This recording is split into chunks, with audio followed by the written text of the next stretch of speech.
Hello friends, ఈరోజు ఈ వీడియోలో వచ్చేసి నేను కుట్టిన 6 ఫ్రాక్స్ అయితే మీకు చూపిస్తాను. ఇందులోనే ఏ ఫ్రాక్ మీకు నచ్చిందో నాకైతే కామెంట్ చేయండి ఫ్రెండ్స్. సో ఫస్ట్ వచ్చేసి ఇగోండి, ఈ ఫ్రాక్ వచ్చేసి నెక్ అనేది ఇట్లా వర్క్ వేసి ఇచ్చేసారనమాట. అదేవిధంగా నేను కుట్టేశాను. అన్ని ఫ్రాకులు కూడా అంబ్రెలా కటింగ్ మాత్రమే చేశానండి. అయితే ఫస్ట్ వచ్చేసి ఇగోండి, ఈ ఫ్రాక్ చూపిస్తున్నాను కదా, ఫుల్ గ్యారా వచ్చింది. సో ఈ ఫ్రాక్ సైజ్ వచ్చేసి చెస్ట్ వచ్చేసి 42 అండి, నడుము వచ్చేసి 38 అనమాట. ఈ ఫ్రాక్లన్నీ ఒకే సైజు ఒకరివే అనమాట. అందుకోసం మీకైతే ఆల్రెడీ నేను 2 వీడియోలు పోస్ట్ చేశానండి. ఇగోండి, ఈ ఫ్రాక్ వచ్చేసి రెండోదనమాట. ఈ ఫ్రాక్ వీడియో యోక్ పార్ట్ అనేది మీకు స్టిచ్చింగ్ చూపించానండి. ఫ్రంట్ వచ్చేసి ఈ విధంగా డిజైన్ అనేది వేసి ఇచ్చారనమాట. కాలమ్ డిజైన్, బోట్ నెక్ లాగా వచ్చేసి ఈ షేప్ కూడా నీట్గా ఉందండి. ఆల్రెడీ నేను స్టిచ్చింగ్ వీడియో పెట్టాను, ఒకసారి చూడండి. అయితే ఇగోండి, హ్యాండ్స్కి కూడా ఇట్లానే ఇచ్చారు. దీనికి వచ్చేసి బ్యాక్ వచ్చేసి బోట్ నెక్ లాగా వచ్చి చిన్న రౌండ్ అనేది ఇచ్చానండి. ఇగోండి చూపిస్తున్నాను, ఇగోండి ఇట్లా ఇచ్చారు. ప్రతి దానికి థ్రెడ్లు అనేవి పెట్టానండి. చాలా నీట్గా వచ్చేసింది ఈ ఫ్రాకు.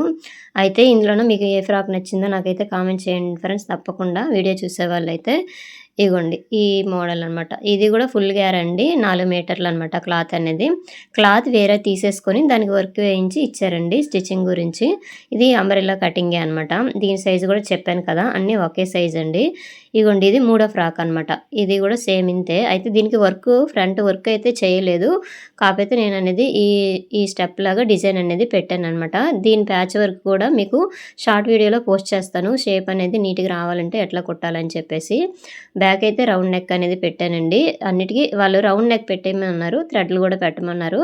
సో ఇదిగోండి, ఇది కూడా అంబ్రెల్లా కటింగే అనమాట. సో చూసారు కదా, ఈ 3 ఫ్రాక్లు అయితే ఇట్లా చూపించాను కదండి. ఇంకా మిగతా మీకు చూపిస్తాను చూడండి. సో ఇప్పుడు వచ్చేసి 4వ ఫ్రాక్ అనమాట. ఇగోండి ఇట్లా నెక్ వచ్చేసి ఈ విధంగా పెట్టానండి. దీనికి కూడా బ్యాక్ వచ్చేసి రౌండ్ పెట్టాను. అయితే ఈ ఫ్రాక్ అనేది స్పేస్ సిల్క్ అనమాట. చాలా జారిపోయేదండి క్లాత్ కుట్టేటప్పుడు. మనం కుట్టేటప్పుడు ఏ టిప్స్ పాటిస్తూ కుట్టాలని చెప్పేసి నేనైతే ఒక వీడియో పోస్ట్ చేశానండి, చూడండి. నేను ఈ ఛానల్ నేమ్ కింద లింక్ అనేది ఇదైతే 5వ ఫ్రాక్ అండి. ఇదైతే నార్మల్ ఫ్రాక్ మోడల్ కటింగ్ అనేది నేను చేసేసి కుట్టేశానండి. ఫ్రంట్ వచ్చేసి ఈ షేప్లో ఇచ్చానమాట, బ్యాక్ వచ్చేసి రౌండ్ అనమాట. సో చూసారు కదా ఫ్రెండ్స్, ఇదైతే 5వది. ఇప్పుడు 6వ ఫ్రాక్ చూపిస్తాను చూడండి.